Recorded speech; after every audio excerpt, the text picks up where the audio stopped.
Welcome back to the Party Line video edition. Today we're really honored to have our friend Greg Zoeller, Indiana's Attorney General. Greg, thanks for being here, and Sure. Hope to talk about some issues that are near and dear to a lot of our hearts out there, Obamacare, school vouchers, and some others. But first, really wanted to say thank you for being here, first and It's foremost. my pleasure. I'm proud to be here, and it's a fun time to be Attorney General. Very, very busy.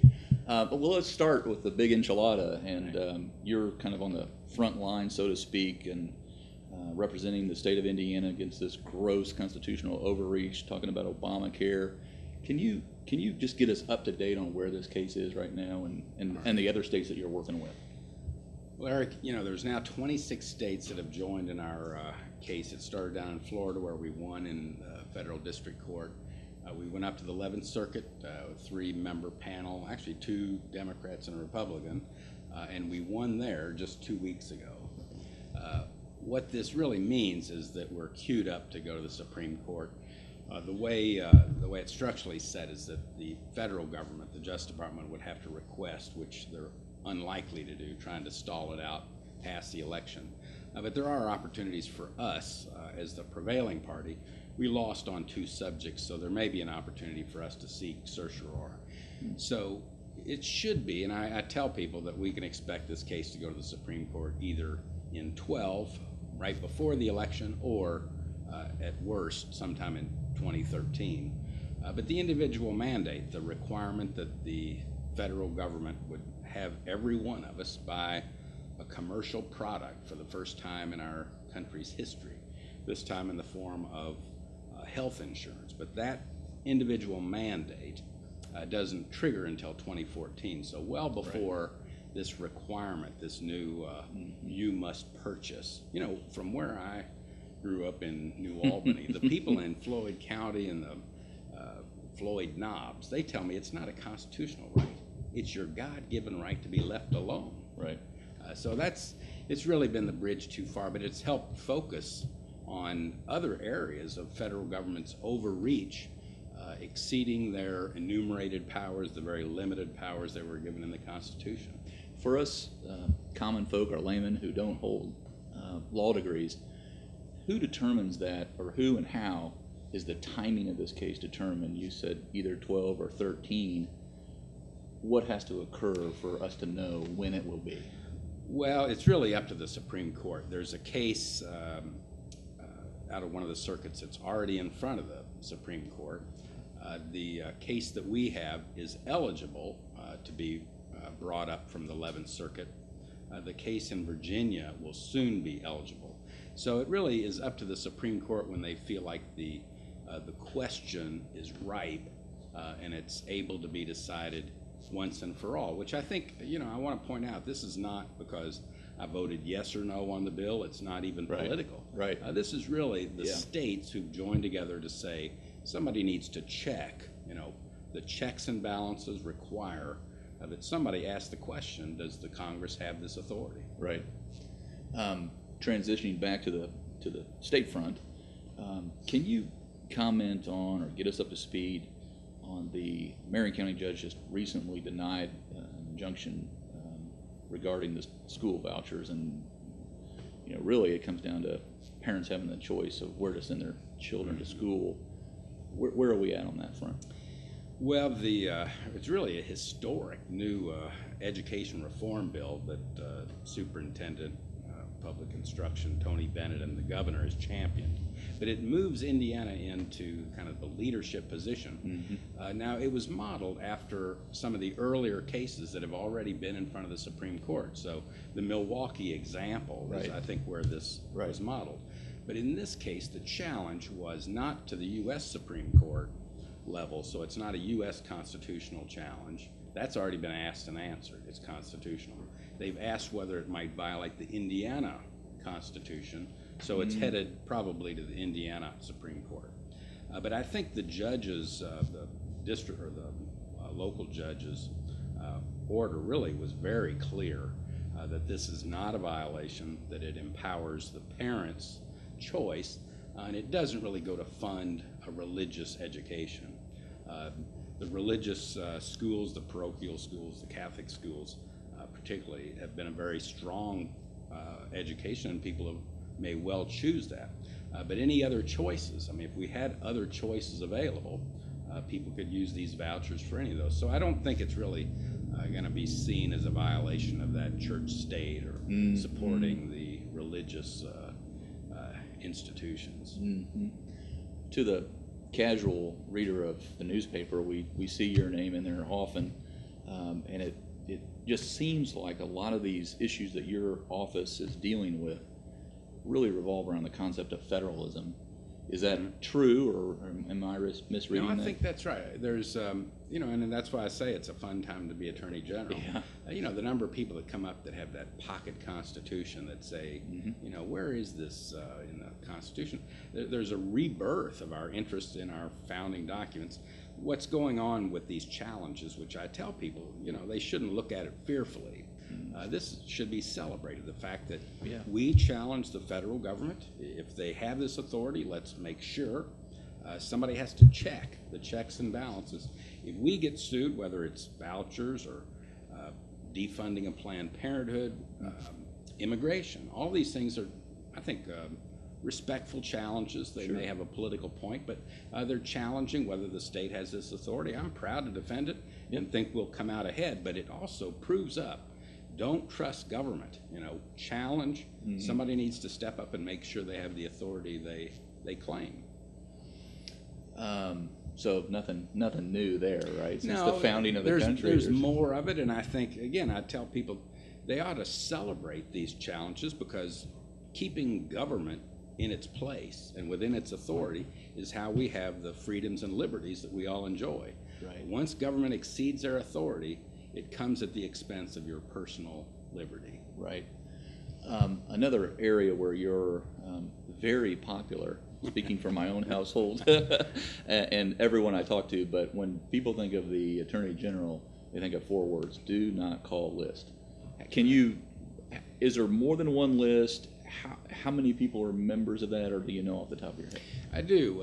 It is something that comes up, and it's really put the focus of our privacy in play, and I think Hoosiers have a higher sense of privacy, particularly in their homes. But now that we've extended it to cell phones, a lot of people use their cell phones at home, so we've included that. We had to extend the time frame in which people could register for the first quarter, because we had over 180,000 people register their cell phones. That puts our total list over 2 million for the state of Indiana. There's nothing like it per capita around the country. Wow. That is amazing. So, and how broad can we go to protect our privacy as fax machines and things like that? Or you mentioned cell phones, but or fax machines a thing of the past, and people don't care about that anymore. Well, we still have, we have a do not fax, so that even goes to businesses. So that's the one area. If you have a do not call challenge, it can't be because they've called your business. But on the do not fax, the legislature protects businesses because it was using their toner or ink or whatever. But this idea of personal privacy at home, I think, really does resonate, and it's a strong constitutional argument to say that we do have our own privacy, guarding the home jealously. Now, there are a couple of issues that are still in play. I know I was here handing out the little plaque that talked about the Treaty of 2010. Right, I remember. And I do think there's going to be some questions. We still have a question about political free speech versus personal privacy at home. But I've been proud of the fact that our parties, not just the Republican, but Democrats, everybody, has played pretty well within the bounds and respected the fact that people don't want these calls. Are there any other, before we get into more of the fun facts and personal questions that I have, are there any other initiatives or cases that are coming up on your, appearing on your desk that you would be able to update us on? Well, the amount of work we're doing, I'll give you kind of a little, I was just touring northern Indiana. A lot of the economic downturn has a direct causal relationship with the amount of scams. We've gone to the legislature to seek additional ability to stop the scam. And the thing that I've been particularly focused on is requiring anyone to do business that wants to take money up front has to get a bond. And that's how we've stopped the so-called mortgage foreclosure rescue scam. They'll ask you to pay them their mortgage payment, and they'll take care of it. They'll keep you in your home, reduce the interest payments, all these things they promise. Well, we can now stop them earlier because they haven't taken out a bond and registered it with my office. It was always very hard to prove those cases later that they didn't do any work. Now, I go around the state, I've sued 25 recently. So it doesn't register on everybody's radar, but I really think I've had to step up and be a lot more aggressive because of the aggressive predators that are out there taking advantage of our consumers. That's interesting.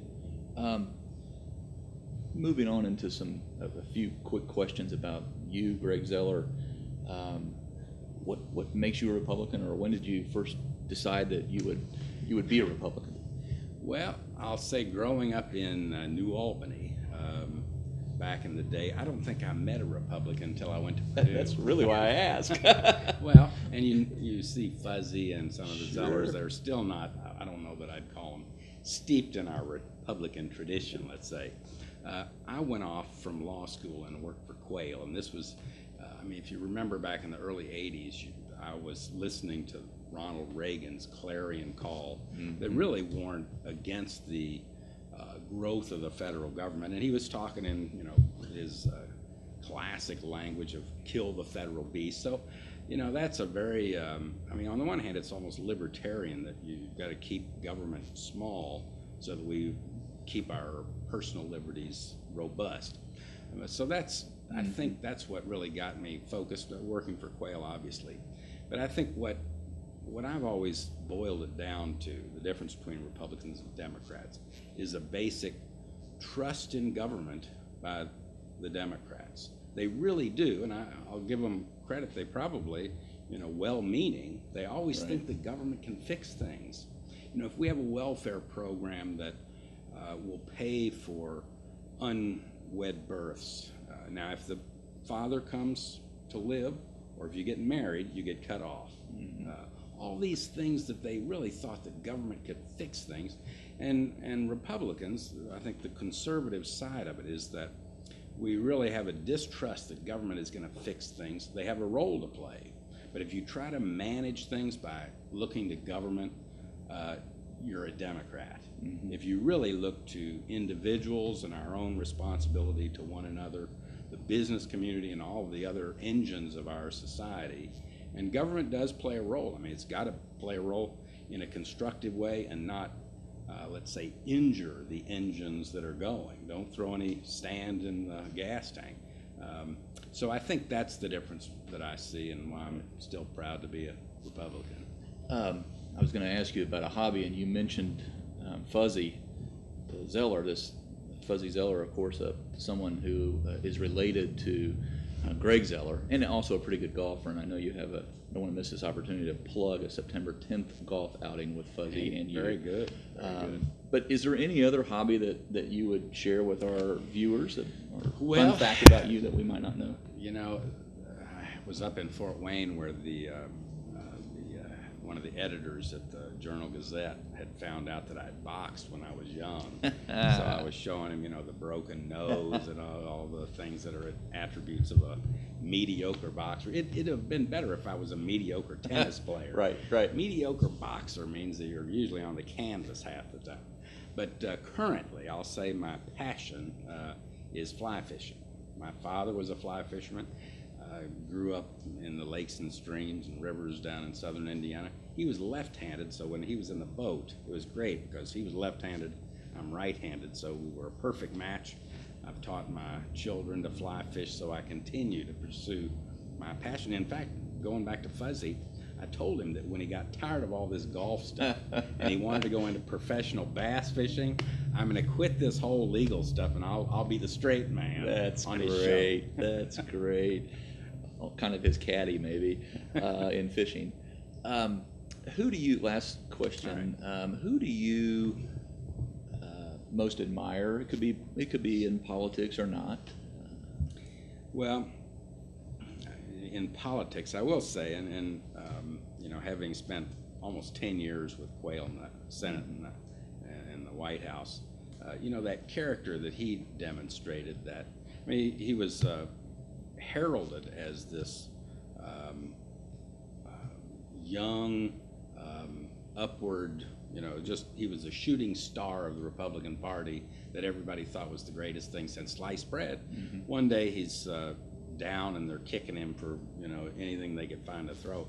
And I think if you read his first book, Standing Firm, that sense of strong character, which I think is an admirable trait if you're going to be in politics. It's too easy to be, let's say, less anchored in your personal beliefs. Do you still keep in touch with the vice president? Yeah. No, we talk every once in a while. He's living outside of Phoenix, and he was just in town not long ago, and I got to catch up with him. But no, they're still good friends.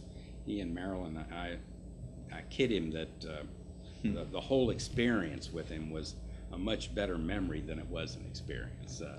But I'm a better friend now than back in the days when I used to work for him. Right. You know how that is. I do indeed. Well, thank you so much, Greg Zoeller, for being here today to participate on our video edition of the Party Line. You've certainly shed a lot of light on some issues that we hear about all the time here at the State Party headquarters, and hope you have a great weekend and continue to please protect our freedoms.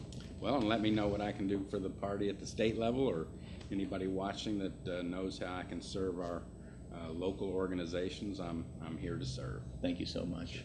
Thanks.